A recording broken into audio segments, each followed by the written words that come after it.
देश में विपक्ष कमजोर कभी नहीं है, न हो सकता है, क्योंकि 60% जनता हमेशा व्यवस्था से नाखुश है या व्यवस्था से उसको शिकायतें हैं या उससे बेहतर एक्सपेक्टेशन है। तो विपक्ष तो होता ही होता है, डिपेंड ये करता है कि जो विपक्षी पार्टियां हैं, फॉर्मेशन है, उसको कितना वो कैपिटलाइज कर पा रही हैं, कितना गैल्वेनाइज कर पा रही है। तो विपक्ष आपको दिखेगा, वो विपक्ष शुरुआती दिनों में कम से कम अगर पार्टियों के फॉर्म में न दिखे तो आपको जनता की ओर से दिखेगा। फिर मैं आपको आंकड़े बता देता हूं। पहले जो 14 से 19 का जो टर्म था मोदी जी का, संख्या 2019 से 24 के मुकाबले कम थी, लेकिन एक सिग्निफिकेंट पब्लिक प्रोटेस्ट एक ही हुआ, वो लैंड एक्विजिशन बिल पर हुआ था।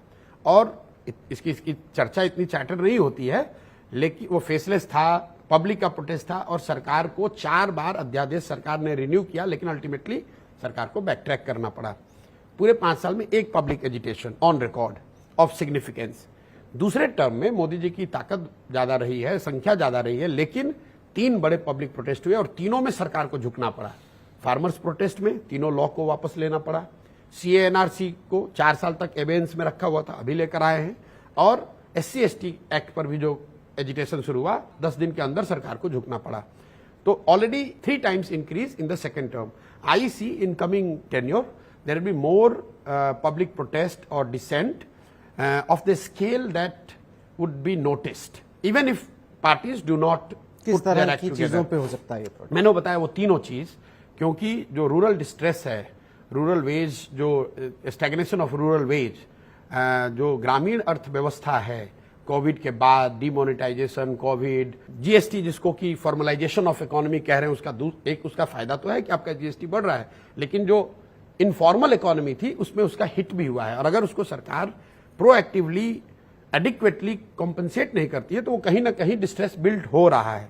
तो पब्लिक प्रोटेस्ट मुझे लग रहा है कि वो इन तीनों मुद्दों में किसी पर या इससे एसोसिएटेड मुद्दों पर, जैसे मान लीजिए बेरोजगारी है, तो जो आरक्षण पर आंदोलन होता है उसको आप बेरोजगारी से लिंक करके देख सकते हैं, क्योंकि लोगों को रोजगार नहीं मिल रहा है तो लोग खाली बैठे हैं। सरकार मारामारी है कि 10 सीट है भाई, मुझे पहले मिले कि आपको मिले। अगर there would have been plenty of jobs, then probably there would be less people less worried about reservation per se। तो मुझे लगता है कि ये तीनों मुद्दे सरकार के लिए हेडेक बने रहेंगे और इसको लेकर पब्लिक प्रोटेस्ट आपको देखने को मिल सकता है। जहां तक आपने कहा कि विपक्षी पार्टियों का भविष्य, if Congress willing and able to change the status quo in their leadership, in their approach, I think they would have a very good chance going forward, because 15 साल की एंटी इनकम्बेंसी हो गई होगी। जब आप कह रहे हो कि लीडरशिप बदलने की जरूरत है, स्टेटस को बदलने की, मैं लीडरशिप बदलने की सिर्फ बात नहीं कर रहा हूँ, एक तो माइंड सेट है। देखिए, आप जो कांग्रेस को या राजनीतिक पार्टियों को करीब से देख रहे हैं, वो ये बताएंगे कि बाई एंड लार्ज कुछ चेहरे बदल सकते हैं, अहमद पटेल की जगह वेणुगोपाल आ गए होंगे, लेकिन जो कांग्रेस के फंक्शनिंग का जो तरीका है, डिसीजन मेकिंग है, वो बाई एंड लार्ज 14 और 24 में बिल्कुल बदला नहीं है, बिल्कुल नहीं बदला है। बीजेपी को आप देखिए, उनको 2004 में वो हारे, 9 में हारे, 14 में जो बीजेपी चुनाव लड़ी वो एक नए नेतृत्व में, नए तरीके से, भले सही हो गलत हो, लेकिन उन्होंने उसको चेंज किया। आडवाणी जी के नेतृत्व में जब भाजपा हारी तो they didn't continue with it, they change, they destabilise the status quo, they tinkered with it at least to begin with.